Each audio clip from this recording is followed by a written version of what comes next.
Welcome back to the Kyle Olson Show. Coronavirus protocols are in place. A vaccine is being developed. The economy is coming back. So what can the media possibly talk about?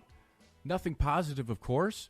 Nothing that could even remotely cast President Trump in a positive light. So let's dredge up the phony white supremacist narrative. Here's Chris Wallace at a debate in 2016, followed by Chris Wallace this week. I totally disavow the Ku Klux Klan. I totally disavow David Duke. I've been doing it now for 2 weeks. You're probably about the 18th person that's asked me the question. It was very clear. That question was also talked about in the form of groups. I want to know, which groups are you talking about? You have to tell me which groups. Ultimately, he got to the Ku Klux Klan, which obviously I'm going to disavow. And by the way, if you look on my Twitter account, almost immediately after the program, they were disavowed again. You know, it's amazing. When I do something on Twitter, everybody picks it up, goes all over the place. But when I did this one, nobody ever picks it up. Take a look at my Twitter account. Thank you, sir. Hey, thank you. Thanks. Senator Rubin. Are you willing tonight to condemn white supremacists and militia groups and to say that they need to stand down and not add to the violence in a number of these cities, as we saw in Kenosha and as we've seen in Portland? Sure, are you I'm prepared willing to do that. Asked and answered in 2016. Asked by the same guy and answered by the same guy in 2020. But here's a montage One American News put together from 2016 and beyond, exposing the media's obsession with race and not so subtly trying to lump President Trump in with racists. It's long, but you need to hear every example. David Duke just joined. A bigot, a racist, a problem. Would you repudiate David Duke? Sure. David Duke and robocalls are out again, the white supremacist movement supporting you. Do you have any words for that? Well, I disavow. David Duke endorsed me? Okay. All right. I disavow. Okay? When we looked at it and looked at the question, I disavowed David Duke. So I disavowed David Duke all weekend long on Facebook, on Twitter, and obviously it's never enough. So are you prepared right now to make a clear and unequivocal statement renouncing the support of all white supremacists? Of course I am. Of course I am. When Chris joined, we had a news conference, and they asked me the exact same question. I said, I disavow. I disavowed then. I disavowed today on ABC with George Stephanopoulos. I disavowed again. David Duke is a bad person who I disavowed on numerous occasions over the years. I totally disavow the Ku Klux Klan. I totally disavow David Duke. Ultimately, he got to the Ku Klux Klan, which obviously I'm going to disavow. I've rejected David Duke. I've rejected the KKK, the Ku Klux Klan. David Duke is saying to his supporters and followers, vote for Donald Trump. White supremacists are saying, vote. Do you want those votes? No, I don't want them, and I don't want him to say it. And you don't want the supporters? No, I don't want anything. What do you think of white supremacists, by the way? I don't like any group of hate. David Duke announced his Senate candidacy, claiming your agenda. Are you ready before you ask the question? Newt Gingrich said every Republican should repudiate this guy no matter what it takes. And I do. Rebuked. Is that okay? Rebuked. Done. Do you want white supremacists to vote for you?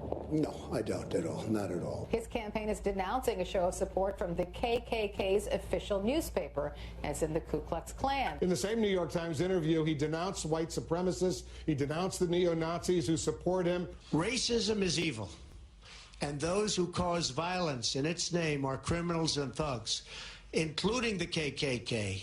Neo-Nazis, white supremacists. And you had people, and I'm not talking about the neo-Nazis and the white nationalists, because they should be condemned totally. I spoke out forcefully against hatred, bigotry, and violence, and strongly condemned the neo-Nazis, the white supremacists, and the KKK. President Donald Trump signed a congressional joint resolution that condemns white supremacy, neo-Nazis, and other hate groups. In one voice, our nation must condemn racism, bigotry, and white supremacy. Any group of hate, I don't like it.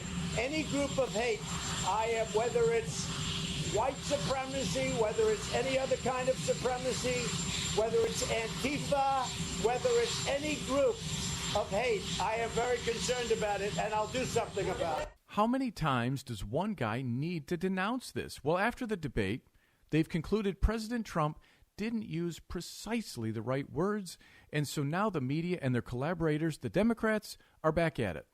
Here is Fox News reporter John Roberts on Thursday arguing with White House Press Secretary Kayleigh McEnany. Fox News. This is where we need to stop and think about how far Fox News has fallen. Listen. These quotes that I can go through with you. He has condemned white supremacy more than any president in modern history. Just to clear it up this morning, can you, naming it, make a declarative statement that you denounce, that the president denounces it? I just did. The president has denounced this repeatedly. The president was asked this. You're contriving a storyline and a narrative. I'm just asking you to put this to rest. I just did. I read you all of the quotes, and if you need to see them in writing, I will put them in an email. Paula. So, Kaylee, can you right now denounce white supremacy and the groups that espouse? The president has denounced white supremacy, the KKK, and hate groups in all forms. He signed a resolution to that effect. The president just last week, perhaps you all weren't covering it, but just last week expressed his desire to see the KKK prosecuted as domestic terrorists. This president had advocated for the death penalty for a white supremacist, the first federal execution in 17 years. His record on this is unmistakable, and it's shameful that the media refuses to cover it. Yes. Then after that, he ran out to the White House lawn so he could have a Jim Acosta-style meltdown live on air. And Melissa, just one more observation here. If the president didn't know who Proud Boys were and Joe Biden just threw out the name, if he didn't know who they were, why did he denounce them? Why didn't he say, well, I don't know who they are. Can you give me a little bit more information about them, and then make a decision about it? So this all remains very puzzling. And for all of you on Twitter who are hammering me for asking that question, I don't care, because it's a question that needs to be asked. And clearly, the president's Republican colleagues a mile away from here are looking for an answer for it too. So stop deflecting, stop blaming the media. I'm tired of it. All right. I'm sure John Roberts is proud of himself. He's perpetuating the phony narrative. I'm sure he'll get that invitation to the CNN, MSNBC, ABC, CBS cocktail party tonight. Another thing going on during the campaign this week, Joe Biden and Kamala Harris absolutely will not answer whether they support packing the Supreme Court so progressives can have a majority on the court. If and when Amy Coney Barrett is confirmed, conservatives will essentially have a 6-3 majority. If John Roberts, the Chief Justice, not the Fox News reporter, will actually act like one. Listen to this from Kamala Harris on CNN. There are a number of Democrats in Washington, as you know, who are saying that if Judge Barrett is confirmed and if you and Joe Biden win and the Democrats take back the Senate, then there should be consideration of adding seats to the U.S. Supreme Court. Neither you nor Joe Biden are willing to give a straight answer as to whether or not you're willing to entertain that idea, but it's not some fringe idea. Democrats in Washington are talking about it. Chuck Schumer, the Democratic leader in the Senate, has said that he's not taking anything off the table. Is that an idea that you're willing to think about? We are 35 days away from an election that is probably the most important election of our lifetime and our children's lifetime. And there is nothing about these next 35 days that Joe or I will take for granted. And so the focus right now is on reminding people that we have this election that is very much in play. It is about reminding people that people are voting right now. Almost 1 million people, Jake, in our country have already voted. We are in the midst of an election, and the Republican leader of the Senate, together with Donald Trump, are in the spirit of hypocrisy trying to push through a nominee while the American people are voting. And so Joe has been really clear. Let's focus on what's happening right now. Deal with later. Focus on what's happening right now, which is the American people are voting, and they should be the ones to decide who will have the next lifetime appointment to the United States Supreme Court. Let's not get distracted.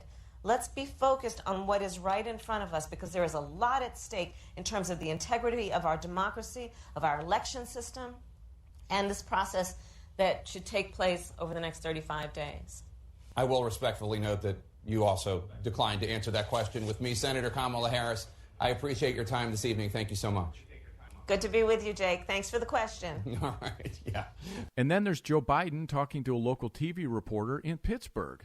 Pittsburgh's Action News 4 viewers are not shy about letting me know what they want me to ask you. One thing they want me to ask you is a question that came up during the debate, and that is, If you're president, would you seek to increase the number of U.S. Supreme Court nominees? You know, that's exactly what they want me to talk about, so we don't talk about how they're violating the Constitution now. I'm not going to play Trump's game. Right now, my entire focus is seeing to it that the American people get a chance, the election's already started, to have their say in who the next Supreme Court justice is. And that's what I'm focused on. Violating the Constitution? How is a president nominating a justice a violation of the Constitution? That's quintessentially constitutional. Joe Biden just isn't going to talk about it. He's not going to tell you where he stands on a very important issue that liberals brought up. In a huff, they were the ones who brought up adding seats to the court. Republicans didn't. There are 31 days until the election, my friends. 31 days. This is the Kyle Olson Show. We'll be right back.